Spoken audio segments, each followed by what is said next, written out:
আজকে এমন একটি পণ্য নিয়ে আমি কথা বলবো এবং তাদের দৃষ্টি আকর্ষণ করব। ইতিমধ্যে আপনারা লক্ষ্য করেছেন আমাদের পাশে অনেক পণ্য দেখেন, সিসকৃত পণ্য রয়েছে।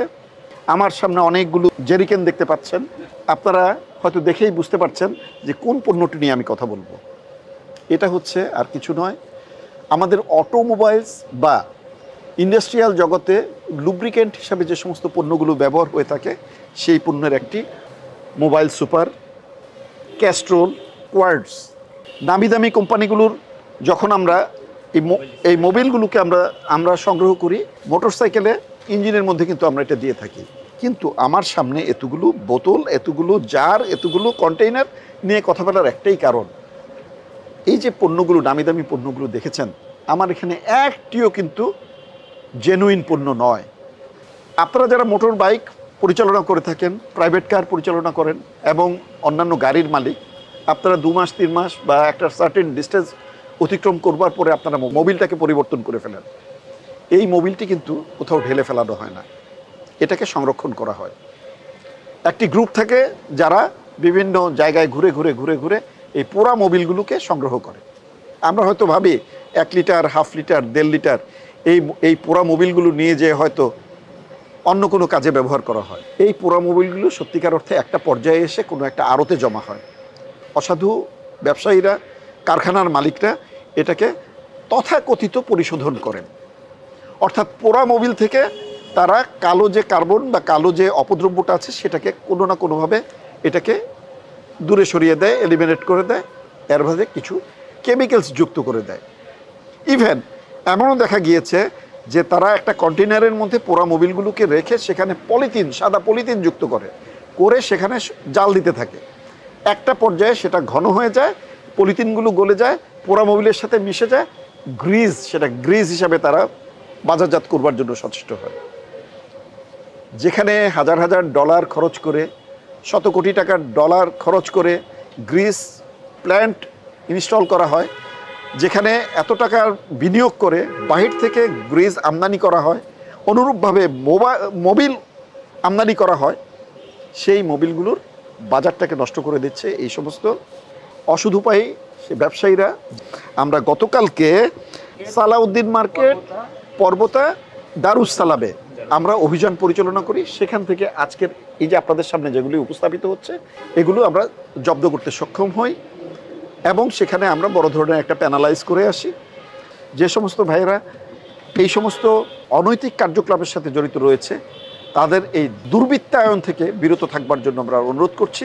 আর সবচেয়ে বড় কথা, সাধারণ জনগণ হিসাবে আমরা যারা রয়েছি আমাদের একটু দায়িত্ববোধ রয়েছে, এই দুর্বৃত্তদেরকে আইনের হাতে সোপর্দ করুন, আমাদেরকে তাদের তথ্য দিন, এক্সাক্ট তথ্য দিন, আমরা আমাদের টিম নিয়ে যথাসময়ে সেখানে হাজির হয়ে যাব। আসেন, আপনি আমাদের সাথে আসেন, আপনি আমাদের সাথে আসেন, কথা বললেন, আসেন ভাই, আপনার আনার ব্যবস্থা করেন। এই ভাই, ওনারা আনার ব্যবস্থা করেন আপনার, আমরা যাই।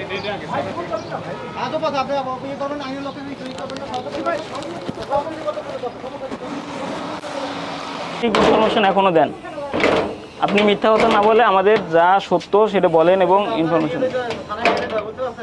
স্যার যেভাবে এদিকে, তারপর তো আপনি বুঝতেছেন স্যার এখানে প্যাকিং করে। না স্যার, একটা রুম স্যার, বিএসটি এর লোগো ইউজ করতেছে সব। এটা কি অরিজিনাল কিনে নিয়ে আসছে? এটা অরিজিনাল না, এটাও কোনটা রিফিল করতে? ও এইটা কিনে এইটা কোন ব্র্যান্ড কিনে যায় সেটা কোনো ব্র্যান্ড নাই, এগুলো খোলা। স্যার ওই যে বললাম না, এরা ওই যে এখানে যদি একটা ইয়ে থাকে, যে রিফাইনারি থাকে পুরাতন মোবিল, ওইটা কিনে এইখানে এনে এই যে সিলের লেভেলের ইয়া পাবেন একটা, ওই সিলার আছে দেখেন তো ইলেশ ভাই, এরকম লেভেল আছে ইলেশ ভাই, দেখেন তো এই যে ওরকম সিলার, আপনি সিলারের মুখ দেখেন।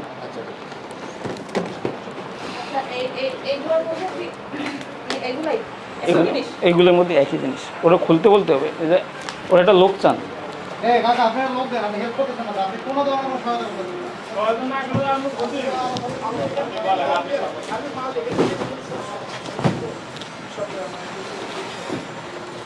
মোকলেশ, মোবাইল কি এসব দিবেন নাকি গাড়িতে? এটা নাকি না না এই মুখে নাই, এই রড সিল বসানোর জন্য। এদিকে আসেন।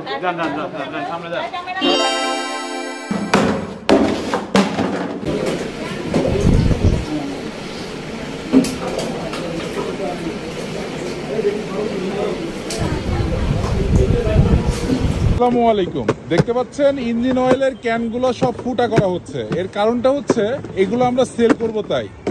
আর কয়েকদিন আগে না আজকে তো দেখলাম যে একটা ভিডিও বা একটা ফুটেজ ভাইরাল হয়েছে যে ইঞ্জিন অয়েল নকল বেরোচ্ছে। আসলে নকল বেরোবে না কেন, এর প্রধান কারণটা হচ্ছে আমাদের দোষ। আমরা হচ্ছে এই ইঞ্জিন অয়েলের ক্যানগুলো এইভাবেই লোকজনের কাছে সেল করে দিই বেশি টাকার লোভে, কিন্তু এই ফুটা করে দিলে কিন্তু এগুলো কেজি হিসাবে বিক্রি হয়। বাট যখন আমরা ফুটা করব না ওই টাইমে কিন্তু এটা পিস হিসাবে বিক্রি হবে। তো এইটা তো ভাই আমাদের বাইকারদের ক্ষতি। আমরা যারা ব্যবসায়ী আছি, আমরা যারা পার্টসের বিজনেস করি, আমরা যারা স্টক আইটেমের বিজনেস করি, এক কথায় মোটর পার্টসের সাথে জড়িত যারা আছি, তারা যদি এই পন্থা মানে এই ব্যাপারগুলো যদি অবলম্বন করতে পারে তাহলে আশা করি এই নকল ইঞ্জিন অয়েলগুলা আর রিফিল হবে না।